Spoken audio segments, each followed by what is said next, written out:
as vossas Bíblias no livro de Apocalipse. Livro de Apocalipse, o livro da revelação. Livro de Apocalipse. Nós estamos na sexta igreja, a igreja de Filadélfia. E deixa eu perguntar, os irmãos já tinham estudado as 7 igrejas assim antes? É muito detalhe, né? É muito detalhe. Então, só para refrescar a nossa memória, como que é o nome da primeira igreja? Éfeso. Segunda?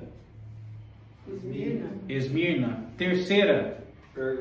Pérgamo. Quarta? Tiatira. E a da semana passada? Sardes. Sardes era a igreja que tinha nome de que estava viva, mas estava morta. Olha que complexo, pastor. Uma igreja de aparência, né? É bem complexo isso. Parece Jesus criticando os fariseus, chamando de sepulcro caiado, porque eles tinham aquelas roupas de linho, eles tinham toda aquela estética de piedade, mas lá dentro não tinha transformação. Então é muito complexo ter aparência, mas não ter a essência. Ter a aparência e não ter a essência não adianta. É melhor ter a essência da transformação. Apocalipse, capítulo de número 3, a partir do versículo de número 7, leitura a partir do pastor Ailton. E ao anjo da igreja que está em Filadélfia escreve: isto diz o que é santo, o que é verdadeiro, o que tem a chave de Davi, o que abre e ninguém fecha, e fecha e ninguém abre. Jonathan. Conheço as tuas obras, eis que diante de ti pus uma porta aberta, e ninguém a pode fechar, porque tendo pouca força, guardaste a minha palavra, e não negaste o meu nome. Eis, farei que alguns dos que são da sinagoga de Satanás, destes que a si mesmos se declaram judeus e não são, mas mantêm, eis que os farei vir e prostrar-se aos teus pés e conhecer que eu te amei. Lu? Como guardastes a palavra da minha paciência, também eu te guardarei da hora da tentação que há de vir sobre o mundo, para tentar os que habitam na terra. Sabrina. Eis que vem sem demora, guarda o que tens, para que ninguém tome a tua coroa. Farei do vencedor uma coluna. É o 12. Farei do vencedor uma coluna no santuário do meu Deus, e dali ele jamais sairá. Escreve nele o nome do meu Deus e o nome da cidade do meu Deus, e a nova Jerusalém, que desce dos céus da parte de Deus, e também escrevei nele o meu nome. E o 13, quem tem ouvidos, ouça o que o Espírito diz às igrejas. Queridos, começando pelo verso 7, o autor, ele repete a mesma coisa nas outras 5 igrejas. Eu acredito que vocês lembram. E ao anjo da igreja. Aí já vem uma pergunta. A palavra anjo significa o quê? Quem lembra? Mensageiro. Só que a origem, a etimologia, a origem etimológica não é em português. Anjo vem do quê? Ângelos. Do grego ângelos, que significa mensageiro. Aí vale a pena ressaltar que nem sempre o termo anjo, mensageiro, se refere a um ser celestial. Porque aqui não tem ser celestial. Aqui é o mensageiro, que seria o bispo responsável pela igreja. Então precisa se atentar para esse aspecto. Agora uma outra pergunta para a gente passar. Aqui diz, e ao mensageiro da igreja. O que é a igreja, irmãos? Uma pergunta bem reflexiva. Podemos começar pela definição etimológica. Igreja é definido como? Quem lembra? Eclesia. É uma palavra que vem do grego, que é eclesia. Só que eclesia não é denominação. Eclesia é reunião, é assembleia. E sabe o que é difícil, irmão Jonathan? Porque as 7 eclesias da Ásia Menor não eram denominações. Porque não existia, irmão Caleb, denominações. O que era uma eclesia? Uma eclesia era uma reunião cultica em um lar. Então era um ajuntamento que poderia ser de 5, 12, 20 pessoas. Isso era uma igreja. Era uma reunião cultica. E aí o apóstolo Paulo, quando ele escreve a sua carta à igreja de Corinto, ele ainda chega a dizer: vós sois o templo de Deus. Ou seja, vós sois a eclesia. E isso é muito interessante, porque existe a questão da reunião cultica e existe o ser igreja, que talvez seja mais difícil do que o frequentar a igreja. Irmãos, às vezes o frequentar a igreja pode ser litúrgico e religioso. Quantos irmãos que vão à missa no domingo só por ir à missa? Quantos irmãos que vão ao culto da igreja protestante no domingo só por ir ao culto? Mas a questão não é só frequentar, a questão é ser. Aí é mais difícil. O que é ser igreja? Ser igreja é buscar os aspectos, é buscar o caráter, é buscar os princípios do cristianismo. E aí é mais difícil. Ou seja, pediu a capa, dá a túnica. Não pagar o mal com o mal. Pediu para andar 1 milha, andar 2. Rejeitar as obras da carne, Gálatas 5,19. E as obras da carne são lascívia, glutonaria, feitiçaria, inimizade, porfia. Buscar o fruto do Espírito: amor, gozo, paz, benignidade, bondade. Paciência. Como é que nós vai buscar paciência em uma época que ninguém tem paciência? Você vai à contramão do sistema. Porque no dia a dia, na correria mesmo, às vezes alguém pergunta: Luana, tá tudo bem? Só que a Luana tá fazendo 3 coisas ao mesmo tempo. Ela até diz: eu tô bem, mas tô sem tempo. Tchau, fique na paz aí. Então nós estamos vivendo em tempos corridos, em tempos trabalhosos, que nós estamos buscando o nosso foco, e não é errado buscar o nosso foco, nossa formação, graduação, pós-graduação, empresas, não é errado buscar o nosso foco. A questão é não deixar que a correria, o nosso foco, os nossos projetos nos façam esquecer que nós devemos ser igreja.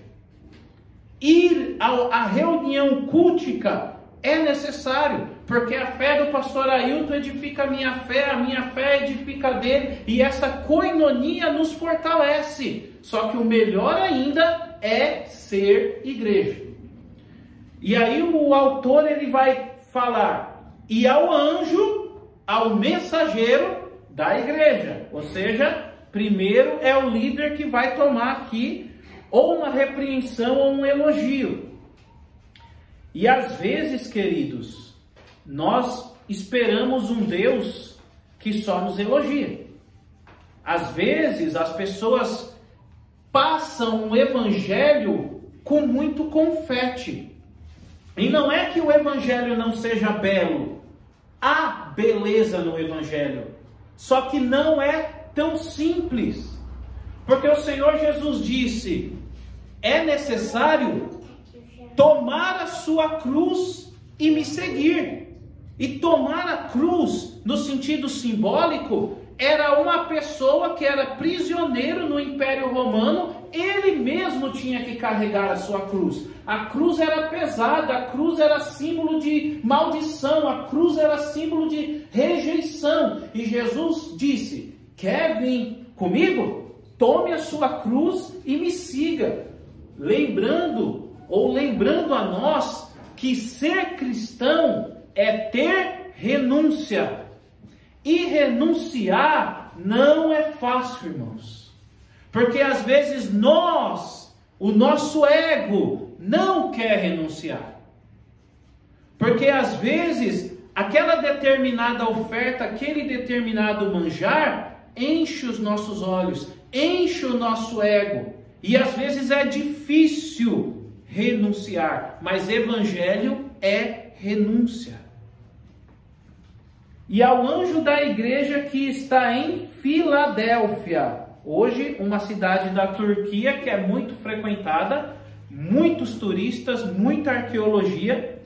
Mas a palavra, irmãos, Filadélfia vem do grego, vem da palavra philo, que é amante ou amor, porque no grego há 4 tipos de amor, irmãos. Existe o amor agape, que é o amor de Deus, que é a maior manifestação de amor. O agape é definido como abnegação profunda.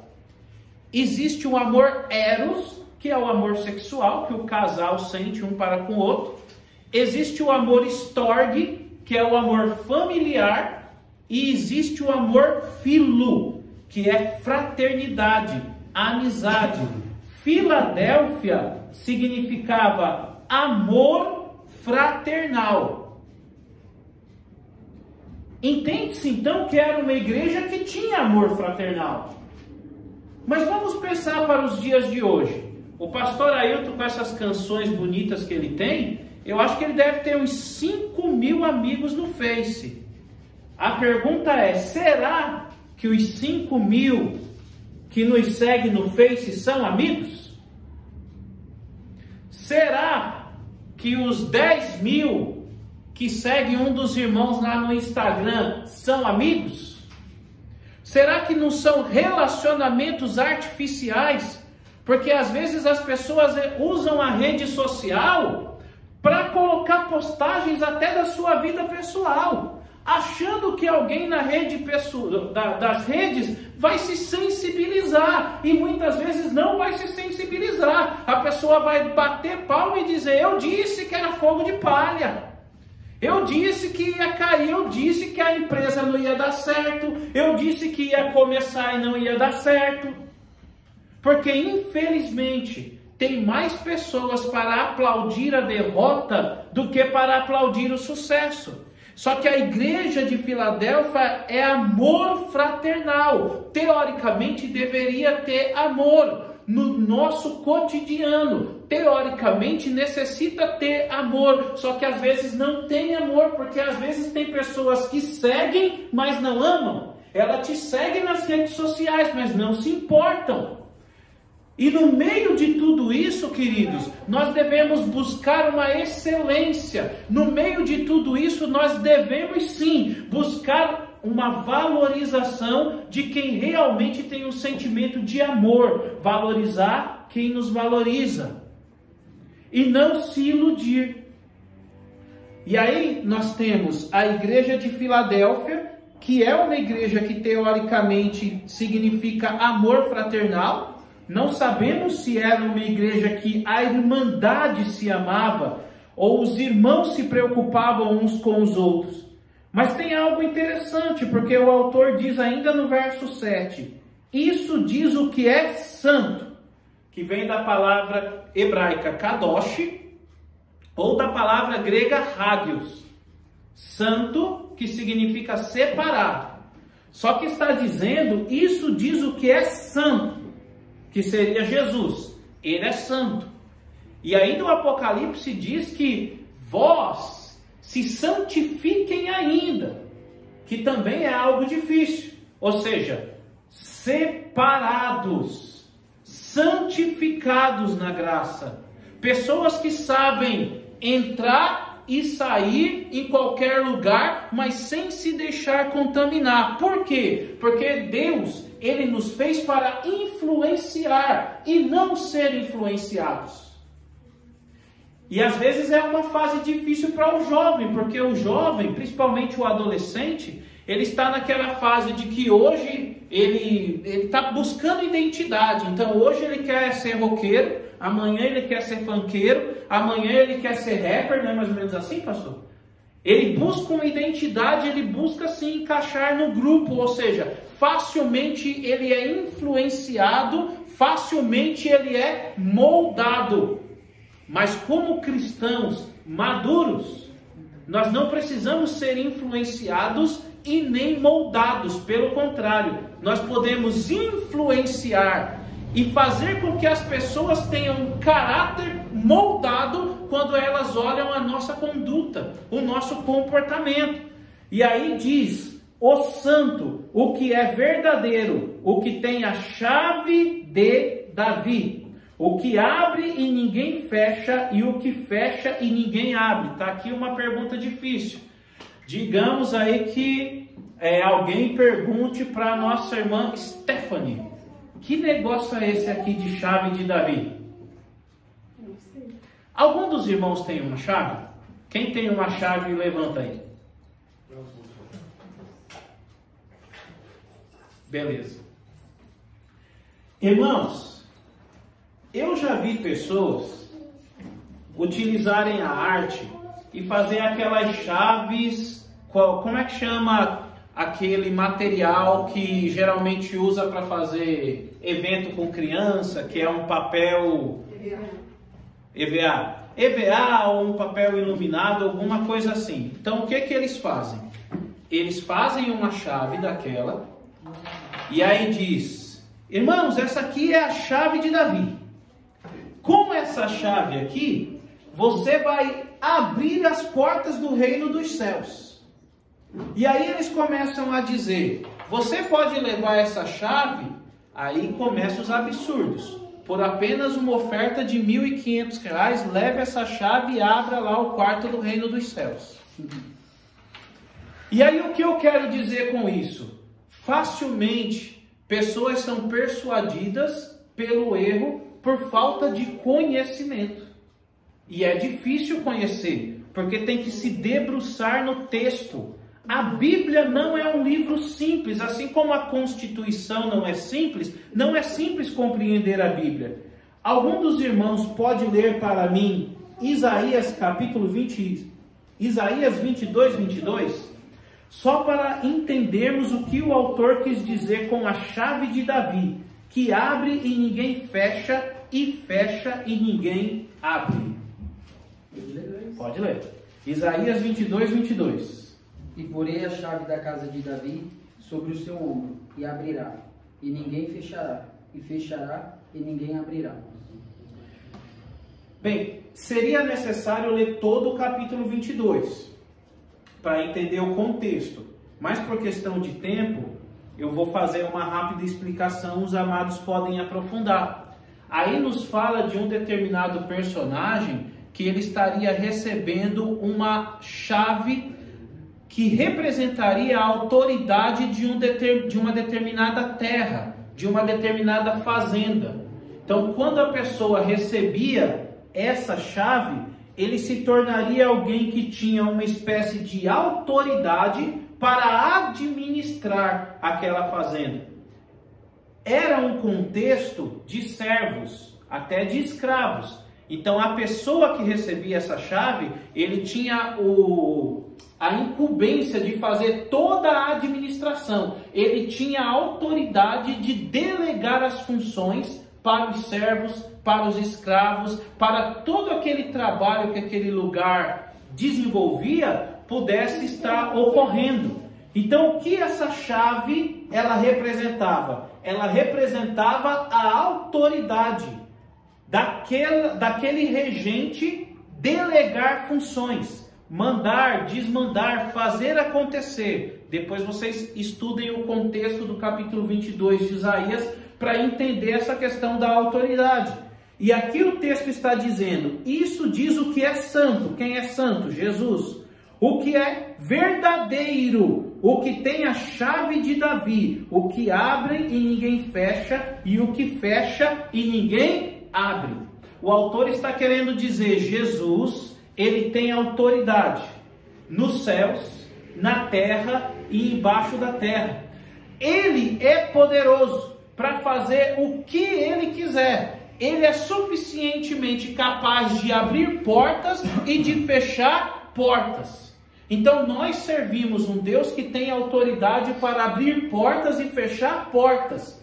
Isso edifica também a nossa fé. Porque no momento da dificuldade, irmãos, às vezes nós só ficamos enxergando a porta que está fechada. A porta que está fechada, a dificuldade, a dívida, aquela coisa que nós estamos muitas vezes sendo entristecidos, angustiados, mas às vezes nos esquecemos que o Senhor Jesus, Ele é aquele que abre e ninguém fecha. Ele tem autoridade para abrir portas. Ele tem autoridade para abrir caminhos. Ele tem autoridade para nos conduzir a uma situação que talvez os nossos olhos não enxerguem, mas que Ele nos conduza a um caminho de porta aberta. Então eu quero vos dizer, talvez se chegar um momento na sua vida que você só esteja vendo a porta fechada, lembre-se de que Jesus, ele tem autoridade para abrir as portas.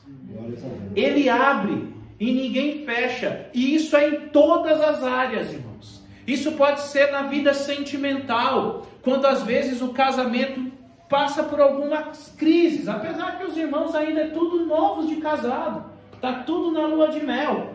Eu já estou caminhando agora em outubro para o 20º ano. 20 anos de casado. Então, com 20 anos de casado, o relacionamento já está maduro, mas às vezes passa também por algumas dificuldades. O nosso pastor Ailton, quantos anos? 33. 33 anos de casado. E está na lua de mel ainda, né, pastor? Na lua de mel. Meus queridos, só vamos aprender, né? O pastor está com 33. 33 é o quê? Bodas o quê? Pastor, eu não faço a menor ideia. As irmãs aí, é o quê, Sabrina? 25 é bodas? Sim, de prata. De prata. 50 bodas de ouro. De ouro. Tá, então o senhor está chegando, hein? E 60. 60 virou, o casal virou anjo já. 60 aí já é boda de madeira, né? Ai. Que interessante, né, irmãos? O texto diz que Jesus, ele tem a chave de Davi, ele tem a autoridade para administrar, para abrir portas e fechar portas. Então, finalizando essa parte, no momento que nós contemplarmos as portas fechadas, vamos buscar em Deus, porque Ele tem autoridade para abrir as portas. No momento que talvez as vendas não estiverem boas, vamos pedir, Deus, abre as portas, o Senhor sabe que eu preciso. E quem sabe o Senhor não ouve a oração e aquele mês Ele pode te surpreender. Você pode ter uma nova cartela de clientes, Deus ele pode fazer coisas extraordinárias. Eu sei que cada um dos irmãos talvez pode ter um sonho. E talvez, dentro da condição que você esteja agora, esse sonho pode ser improvável. E alguns até podem dizer, é um sonho utópico, não dá para alcançar. Só que Deus, ele abre portas. E não existe impossível para ele. E o autor, ele fala isso. Verso 8. Conheço as tuas obras. Isso aqui ele repete em todas as igrejas, irmãos. Porque ele diz, eu conheço as tuas obras, ou seja, eu conheço a sua caminhada, eu conheço os seus pensamentos, eu conheço o seu coração, eu conheço as suas atitudes. É por isso, irmãos, que não dá para ser cristão de fachada. É por isso que não dá para ser cristão simplesmente de aparência. Porque se ele conhece as nossas obras, ele conhece a mim e a você na individualidade. E isso é algo muito sério. Ele é aquele que conhece as nossas obras. e ele diz: eis que diante de ti pus uma porta aberta, que ninguém pode fechar. Essa questão da porta aberta ela é muito interessante, porque tem uma cidade por nome de Constantinopla. É uma cidade que tem toda uma história do cristianismo, teve esse nome por homenagem a um imperador por nome de Constantino, e essa cidade ela recebeu um ataque dos turcos. E eles se preocuparam em guardar as portas grandes da cidade. E eles esqueceram de uma pequena porta que era uma porta individual. Os turcos por aquela pequena porta entraram e conquistaram a cidade. E é muito interessante porque estava dentro dessa região de Filadélfia. E parece que Deus ele sabia desse acontecido, porque ele fala de uma forma assim tão clara e até meio que profética. Pus uma porta aberta e ninguém pode fechar. Ou seja, a cidade de Constantinopla parece que ela se achava inexpugnável, inconquistável. Mas por causa de uma porta, ela foi conquistada. Sabe quando você está olhando aquela situação e diz, meu, como que eu vou alcançar isso? E aí Deus, ele, com uma porta, ele pode virar a sua vida. Com uma porta, ele pode fazer você alcançar a conquista que você tanto espera. E ainda diz, e ninguém pode fechar, porque tendo pouca força, guardaste a minha palavra e não negastes o meu nome. Isso aqui é muito bonito para aplicarmos na nossa vida, irmãos. Porque algumas pessoas, elas tentam construir uma identidade de super cristãos. Eu já vi até alguns pastores tentando construir uma identidade de que ele era o invencível. Eu conheci um pastor que ele pregava, pastor Ailton, ele dizia, Exu Caveira, pode vir em mim porque aqui eu estou liberto. Rapaz, com pouco tempo o camarada voltou a... E esse pessoal, eles são difíceis, porque quando diz assim, vou voltar para o mundo. Aí, se ele ficou 3 anos na igreja, ele quer beber em um dia o que ele não bebeu em 3 anos. Vocês já conheceram pessoas assim? Na questão de mulheres, eu já conheci algumas mulheres que é assim, quando diz que está na igreja, é só o cabelo varrendo a rua e o saião, tudo bem. Mas quando diz que, eu estou desviada, não é normal, pastor. Porque ela quer usar a roupa da praia na rua. Parece que tudo que não curtiu, quer curtir num dia só. E parece que quer chamar a atenção do bairro inteiro. Ou seja, o autor ele está falando, mesmo com pouca força, guardastes o meu nome. Não é tentarmos ser super cristãos, não é tentarmos dizer que não passamos tristeza ou não passamos raiva, às vezes passamos adversidades. Eu conheci um pastor uma vez que ele dizia, eu não tomo nem um Doril. Por quê? Porque a Bíblia diz que Deus levou sobre si todas as enfermidades. Eu falo, cara, você está ficando doido? Mas você é um anjo? Quer dizer que você não pode ter uma dor de cabeça? Não, Deus tomou sobre as enfermidades sobre ele, então eu não posso ter uma dor de cabeça. Tá, mas então você está fazendo uma interpretação literal do texto, não existe hermenêutica. Então, e geralmente, na caminhada, teve uma pastora, eu não vou citar o nome dela, mas o que ela fez? Ela pregava contra o cristão ficar doente. Ela dizia que crente não pode ficar doente. E aí, com pouco tempo, ela apareceu careca. E o que era? Quimioterapia. Foi descoberto que ela estava passando pelo processo de quimioterapia. No entanto, ela não podia dizer para os membros que estavam fazendo a quimioterapia, porque ela pregou a vida inteira que crente não podia ficar doente. Então, o que ela inventou? Um vai que cola. Eu tô careca porque eu tô fazendo o voto do nazireado. E aí já é um problema, porque ela está lendo a Bíblia ao contrário, porque o voto do nazireado, segundo o livro de Juízes, é para não cortar o cabelo, e não para deixar o cabelo careca. E aí o que aconteceu? Depois não teve como esconder que ela estava no processo quimioterápico e ficou um pouco difícil para ela, porque ela pregou a vida inteira que cristão não podia ficar doente porque fazia uma leitura equivocada do texto bíblico e ficou doente. Por quê? Porque a palavra está dizendo aqui, irmãos, que mesmo com pouca força, guardastes a minha palavra, irmão Jonathan, e não negastes o meu nome. Então, quando eu estou saudável, eu estou guardando a palavra. Mas quando eu estou doente, eu não posso meter o pé e dizer, não quero mais saber de Deus porque eu estou doente. Quando eu estou estável financeiramente, eu estou guardando a palavra. Mas se eu passar dos limites e ali começar a entrar no vermelho e estiver ali passando por um momento de crise, de dívidas, Deus não é mais fiel?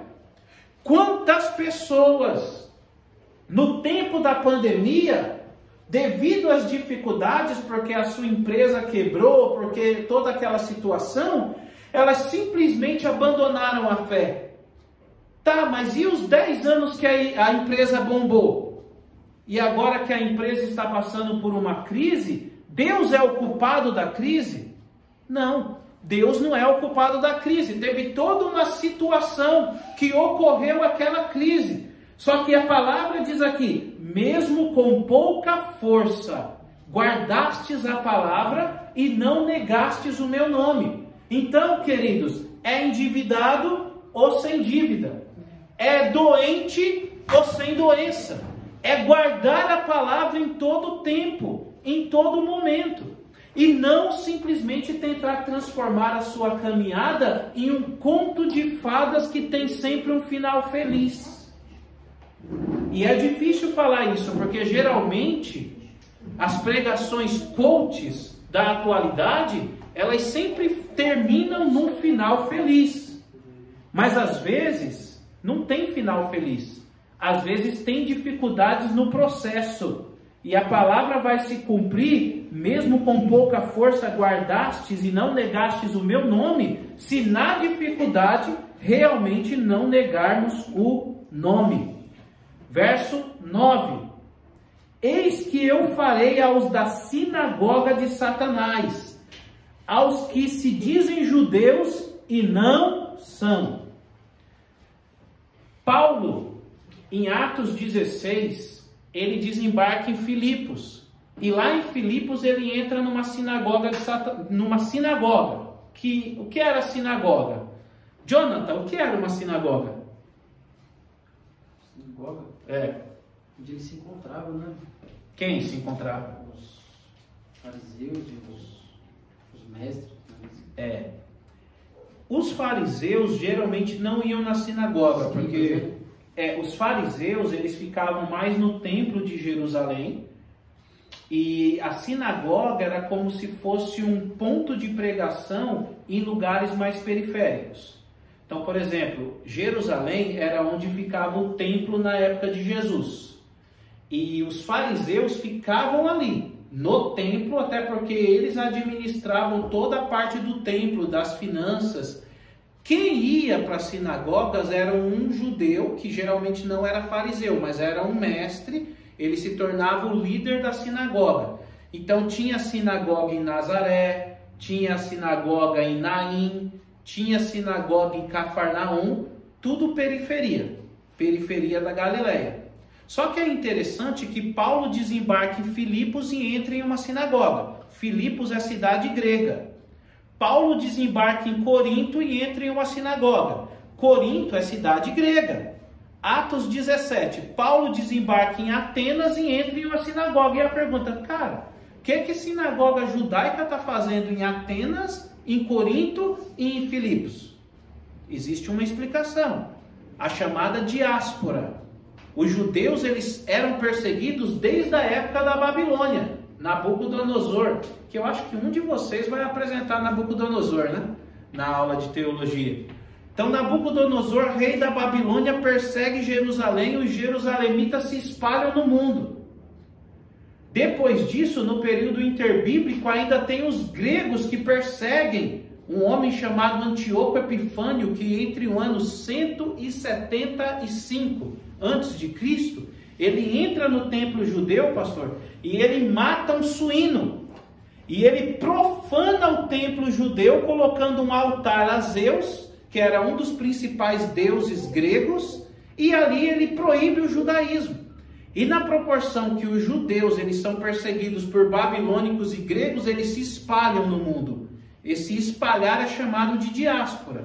E aí nós temos Paulo indo em Filipos, tem sinagoga judaica, indo em Corinto, indo em Atenas, tem sinagoga judaica. Filadélfia era uma cidade que nessa época era dominada pela religião grega, o helenismo. Zeus, Hades, Poseidon, os 3 olimpianos mais conhecidos, mas também tinha tantos outros. Atenas. A deusa Atena. Artemis, né? Ártemis, a deusa da guerra. Afrodite. Né? E tantos outros deuses. Então o pessoal aqui de Filadélfia conhecia os deuses da mitologia grega. Só que tem uma sinagoga judaica lá. E é interessante que esse pessoal aqui da sinagoga judaica provavelmente estava perseguindo os cristãos. Porque o autor, ele vem dizer, sinagoga de Satanás. Ele está fazendo uma crítica.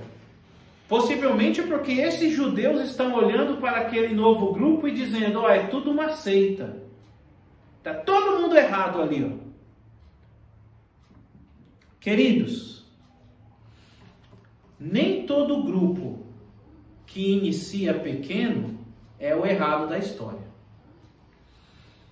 Um homem chamado John Wesley, século XVIII, na Inglaterra. Eu acho que eu já contei essa história para vocês, mas acho que vale a pena rapidinho nós falarmos. O John Wesley, ele era um inglês, fazia parte da igreja anglicana. E ele discordava da igreja porque a igreja anglicana não aceitava dizer que os homens viciados em gin e as mulheres prostitutas pudessem fazer parte das reuniões da igreja e ter o amor de Deus alcançado. John Wesley discordava. E ele dizia, não, o mesmo Deus que morreu na cruz pela burguesa inglesa é o Deus que quer amar o viciado em gin e é o Deus que quer amar a prostituta. O que as igrejas anglicanas da Inglaterra fizeram? Tiraram Wesley e disseram, você não pregue nenhum púlpito mais na Inglaterra. Wesley disse, se todas as portas das igrejas se fecharem, eu vou pregar nas praças, eu vou pregar nos vilarejos, mas eu anunciarei o amor de Deus para as pessoas simples e pobres. E o trabalho de John Wesley existe até hoje. Seu trabalho gerou a igreja metodista. Um outro homem chamado Martinho Lutero. Cara, 1517. Ele era monge agostiniano. Só que o meio que ele estava fazendo parte era um meio que tinha um procedimento que não é bíblico. A igreja estava com sede de construir a grande Basílica de São Pedro. Então eles estavam vendendo os ossos dos apóstolos. Eles estavam vendendo o espeto da coroa de espinho de Jesus. O próprio João Batista acho que tinha 7 crânios, né? É isso aí, pastor.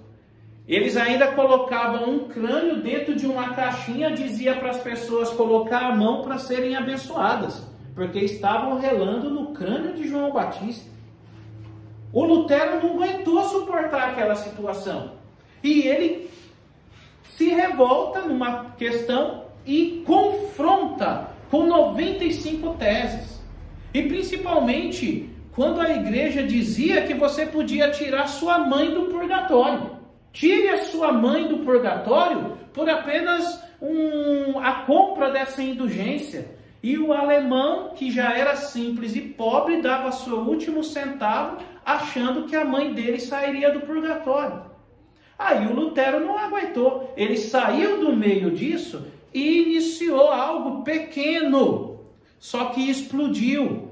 Porque o que Lutero fez foi chamado de reforma protestante. E outras igrejas que discordavam desse cristianismo de venda de indulgências, cristianismo de comprar o espeto da coroa de Jesus, o Lutero abriu as portas para que uma outra fé, para que uma igreja protestante continuasse protestando, para que o grupo reformado continuasse reformando.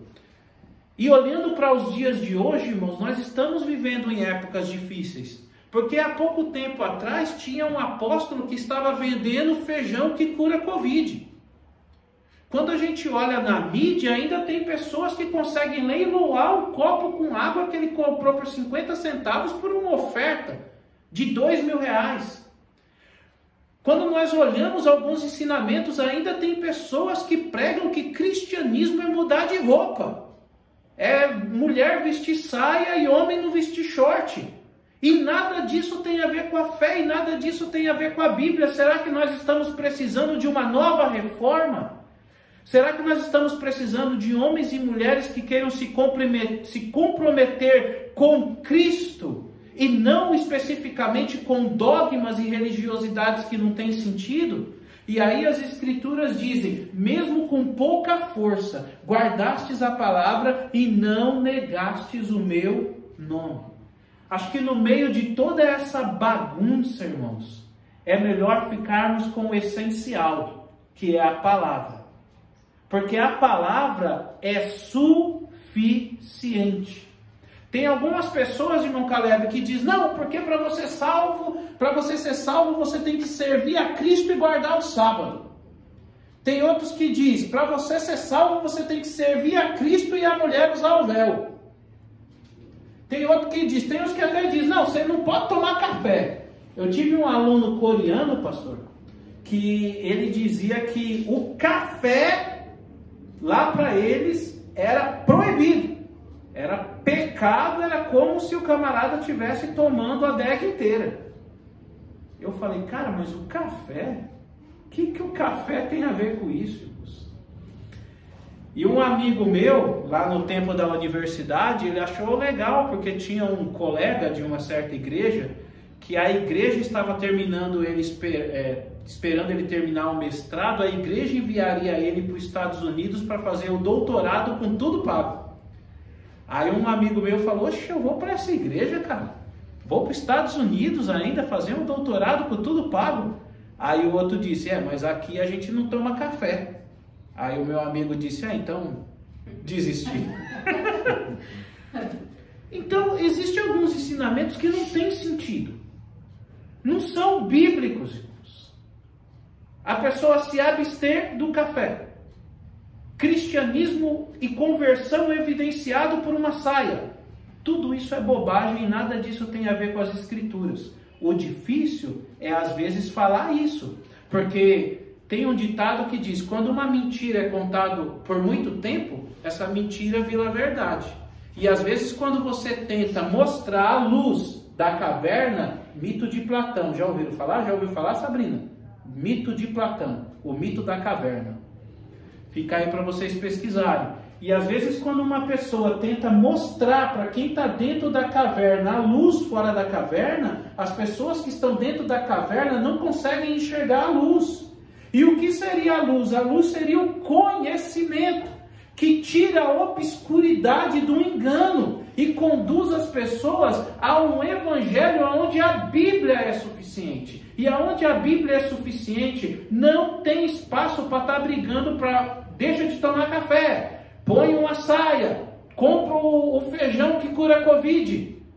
Aonde tem a luz da verdade, a Bíblia é suficiente. E essas coisas não entram, porque nada disso tem a ver com a fé. Caminhando, queridos, para a nossa conclusão, verso 10. Como guardastes a palavra da minha paciência, também eu te guardarei da hora da tentação que há de vir sobre todo o mundo, para tentar os que habitam na terra. Ou seja, aqui nós temos uma promessa para aqueles que guardam a palavra, eles também serem guardados. Existem várias explicações escatológicas, pré-tribulacionistas, mesotribulacionistas, pós-tribulacionistas, que eu não vou aprofundar especificamente agora.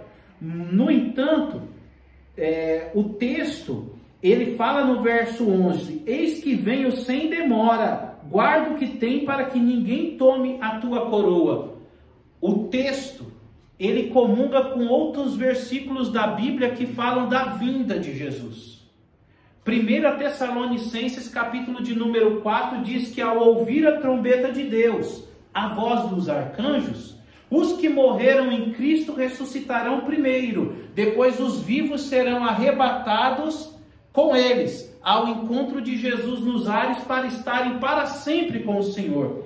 A doutrina da volta de Jesus era algo crido já na igreja de Filadélfia. E o autor está dizendo, eis que venho sem demora. Ou seja, eu vou voltar. Uma ideia de Jesus voltar. E aí ele diz, guarda o que tens para que ninguém tome a sua coroa. Era um símbolo, era galardão. Porque acredita-se que a morte para o cristão não é o fim. Irmãos, isso é muito louco. Porque o apóstolo Paulo ele chegou a dizer, para mim, o viver é Cristo e o morrer é lucro. Como assim? Porque quando se fala de morte é algo aterrorizante, as pessoas temem. E o apóstolo Paulo, ele acreditava que a morte não era o fim. Então para ele o viver era com Cristo e o morrer era lucro. Por quê? Porque na morte ele continuaria tendo relacionamento com Cristo. Ele entendia que ele passaria de outro estágio, era um outro ciclo, não era o fim. E isso é interessante, Caleb, porque quando nós partimos desse pressuposto, nós entendemos que nós somos peregrinos na terra. Só que o nosso lugar não é aqui. Cara, mas como assim? Será que tem alguma coisa a ver com a esposa de Ló? Porque ela estava saindo de Sodoma e Gomorra, só que o coração dela estava em Sodoma e Gomorra, ela até vira uma estátua de sal. Porque o propósito era tirá-la de Sodoma, mas ela queria ficar em Sodoma. E o autor está dizendo, eis que venho sem demora. Na verdade, ele virá. E às vezes ele pode vir até primeiro para uns do que para outros. Embora, pastor, eu já ouvi casos da pessoa estar lá na UTI e o pastor está, Senhor, prepara o teu servo e leva. O camarada está lá e só levanta o dedo e faz. Não. Hoje não. Porque ninguém quer ir, né? Não sei, né? Esther, você está disposta, quem quiser ir, dá a sua vez. Vai passando, né? Vai passando. Eis que venho sem demora. É a doutrina da vinda de Jesus. E isso é muito interessante, irmãos. Vivermos e usufruirmos da bênção e das promessas, mas não amarmos o mundo. Eu sei que alguns dos irmãos talvez tenham desejo de ter ali o seu apartamento num bairro nobre aí, Itaim Bibi, Morumbi, né? Alphaville. Isso aí está perto, o Caleb está para aqueles lados quase todo dia já. É para ele estar perto.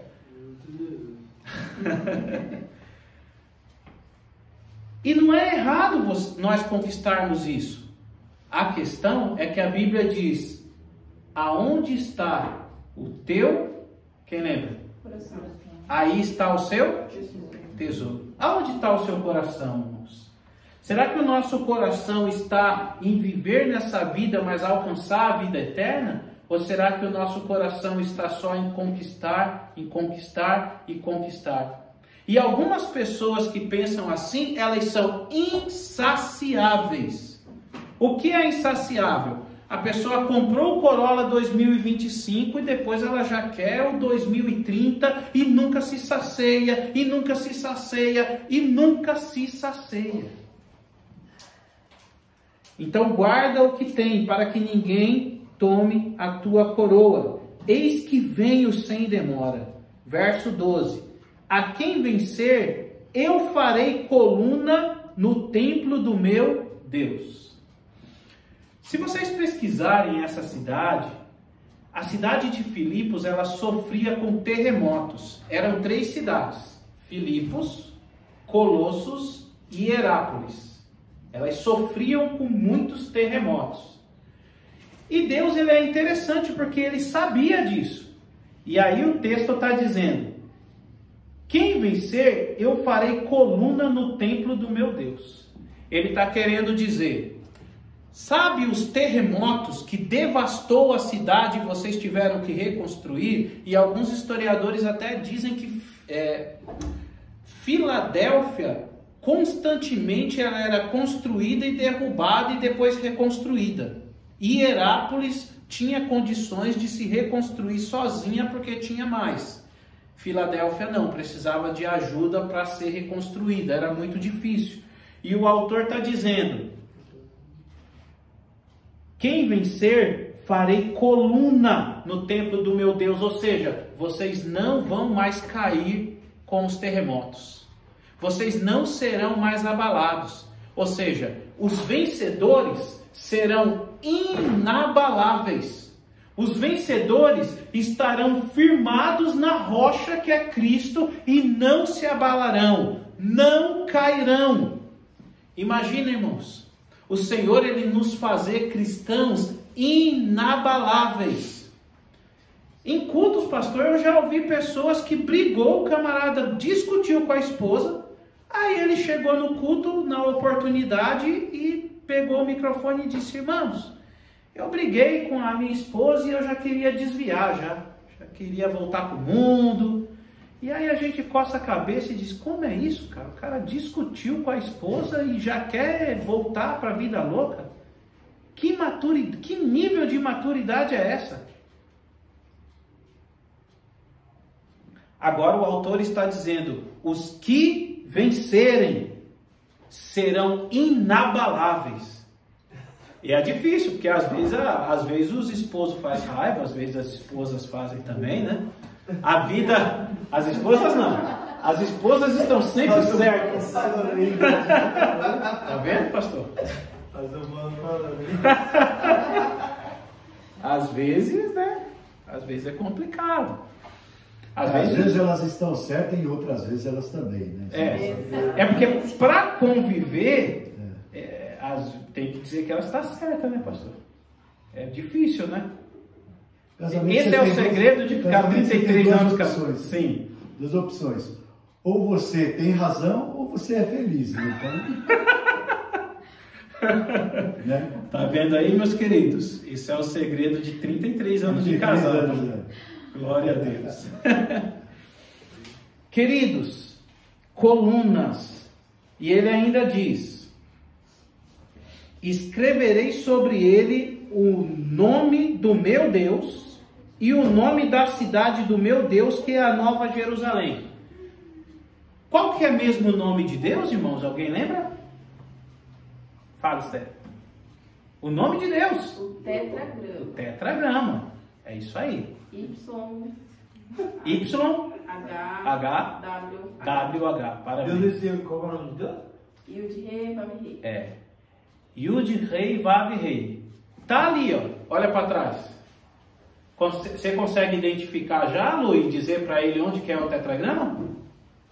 Não. Mas se falar em hebraico... É em hebraico. Mas significa Deus, ou não? Não é que significa Deus, porque o tetragrama seria... Deus é Deus? O nome dele? Eu sou. Não, Deus não se chama Deus. É uma boa pergunta. Porque a palavra Deus, e é polêmico, né? A palavra Deus vem do latim, Deus, que vem do grego Zeus. Sim. Seria a etimologia, a origem da palavra.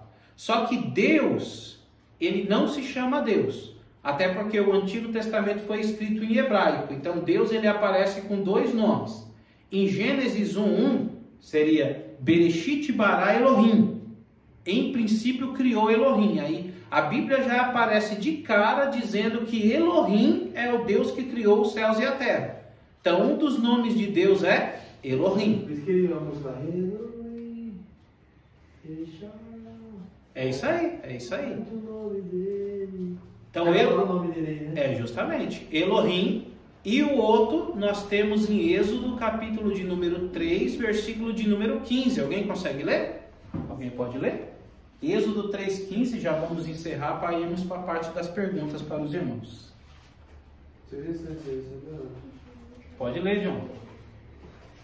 E tu lhe falarás, e porás as palavras na sua boca. Êxodo 3,15, é isso?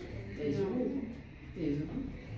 Ah, não. É 3. Tá certo. Não, aqui é 4. Ah, não, vi aqui. Tem 4 aqui. Ajuda eles. E Deus disse mais a Moisés: assim dirás aos filhos de Israel: o Senhor Deus de vossos pais, o Deus de Abraão, o Deus de Isaque e o Deus de Jacó, me enviou a vós. Este é o meu nome eternamente, e este é meu memorial de geração em geração. Qual que é o nome, Jonathan? Mas aqui está só Deus. Aí não dá para perceber, Senhor, porque o texto não está escrito na língua original. A Bíblia, em português, ela foi traduzida por um homem chamado João Ferreira de Almeida, e ele substituiu o nome de Deus por um pronome de tratamento, que é Senhor. Então o texto aí está: esse é o meu nome, o Senhor, né? Mas o Senhor não é nome, é um pronome como você vai tratar alguém. No texto em hebraico está: esse é o meu nome, aí vem o tetragrama, Yehová. É por isso, irmão Caleb, que quando a pessoa está num nível de estudar assim a Bíblia com mais profundidade, ele vai estudar o Antigo Testamento em hebraico e o Novo Testamento em grego, para ele entender as origens que o texto foi escrito. Depois pode perguntar. Ou perguntar se não vai tocar isso. Porque no 13 que ele faz uma pergunta, né, para Deus, né? Qual é o seu nome, né? Aí ele fala: eu sou o que sou. Isso. Que em hebraico não é eu sou o que sou. Em hebraico é Erie Asher Erie. Seria eu serei o que serei. Porque não existe o verbo ser no presente em hebraico. Só existe no futuro e no passado.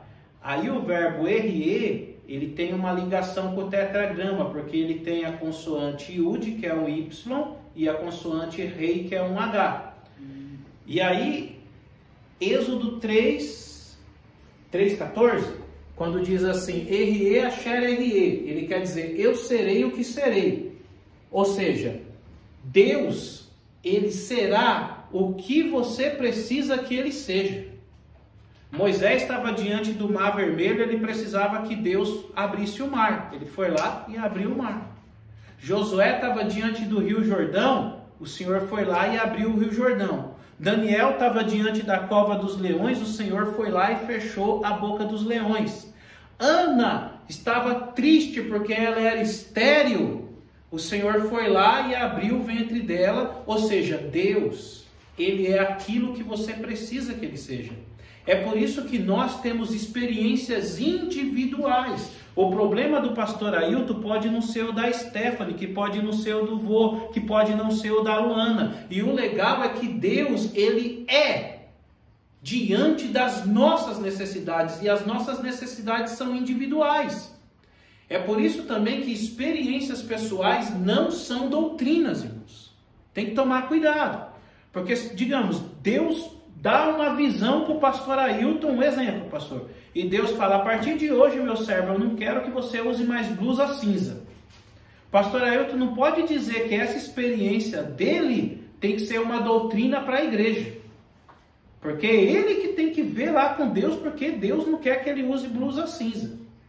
E aí é um equívoco de muitos líderes que tiveram uma experiência pessoal e passam aquilo para que a igreja toda não faça. Porque quando a experiência pessoal ela não tem um respaldo bíblico para ser doutrina para todo mundo seguir, não é necessário. Porque experiência pessoal, o nome já diz, é pessoal. E a doutrina bíblica é universal. Por exemplo, a Bíblia diz: não matarás, não roubarás, não adulterarás. Então isso não é para eu fazer aqui no Brasil ou lá na Inglaterra ou lá na Indonésia. Mas as demais coisas, não. Experiências pessoais são pessoais e não são doutrinas universais. Isso é muito legal entendermos isso.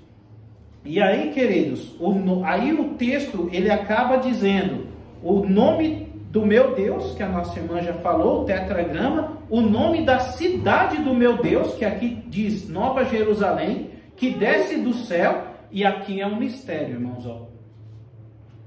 Do meu Deus, e também o meu novo nome. Olha que complicado isso aqui. Escreverei o nome do meu Deus, é o tetragrama, tudo bem. Escreverei o nome da cidade do meu Deus, Jerusalém, e o meu novo nome. Mas se é Jesus falando, como assim o meu novo nome? Olha que mistério, Lu, já parou para pensar? E aí, o Caleb, vale a pena dizer que Jesus não se chamava Jesus também. Não? Não. Lúcio não é Lúcio.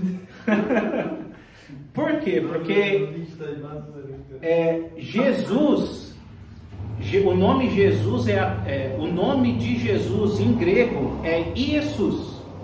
Era uma vogal em grego chamada iota. Iesus. No século XVI, a língua latina criou o J, e a partir do século XVI, o Iesus, eles inseriram o J para ficar Jesus. Só que o nome Iesus é um nome grego. E qual era a nacionalidade de Jesus? Jesus era um grego? Não. Ele era um judeu. O nome dele era Yeshua. O nome dele, quando a mãe ia falar com ele, ela falava pelo nome do filho, que era Yeshua. E aí vale a pena dizer como é que era o nome da mãe de Jesus, irmãos? Maria. Que não era Maria também. Miriam. Era Miriam. O nome dela em hebraico era Miriam. Então quando eles mudam por causa das traduções. Quando o texto foi feito em grego, escreveram o nome dela em grego, que seria Maria. Mas não precisava, porque nome é nome. Sabrina é nome brasileiro, em inglês, não precisa mudar. Mas houve essas mudanças. É por isso que o estudioso mais aprofundado, ele vai buscar o conhecimento no texto hebraico e no texto grego. Porque se a pessoa lê a Bíblia 20 anos só na língua portuguesa, ele não vai nem conhecer os verdadeiros nomes dos personagens. Abraão não se chamava Abraão, era Avraham. Muitos profetas em muitos lugares, por exemplo, Jesus nasceu aonde, irmãos? Belém. Só que não era Belém, né? A cidade era Beit Lehem, porque Beit é casa e Lehem é pão. Belém, casa de pão. Beit Lehem, casa de pão. O Almeida, que escreveu a Bíblia em português, que ele tentou facilitar, e em vez dele manter Beit Lehem, ele escreve Belém. E que depois de terminar eu falo. Tá. Fica em paz. Não, tá tranquilo, porque é uma aula para os nossos irmãos que não vieram. Então que a Bíblia em português ela não é totalmente verdadeira, então. A Bíblia em português é a tradução da tradução da tradução da tradução da tradução e vai embora. Então, realmente, existem alguns equívocos até. Né? Nós temos, por exemplo, na Bíblia em português, nós temos um texto de Isaías 7,14, que diz assim: eis que a virgem conceberá. Em hebraico não está assim. Em hebraico está: eis que a moça jovem concebeu. Muda totalmente o sentido. Em Isaías, ali tem um rei por nome de Acás, que ele estava sofrendo uma pressão do reino do norte e dos sírios.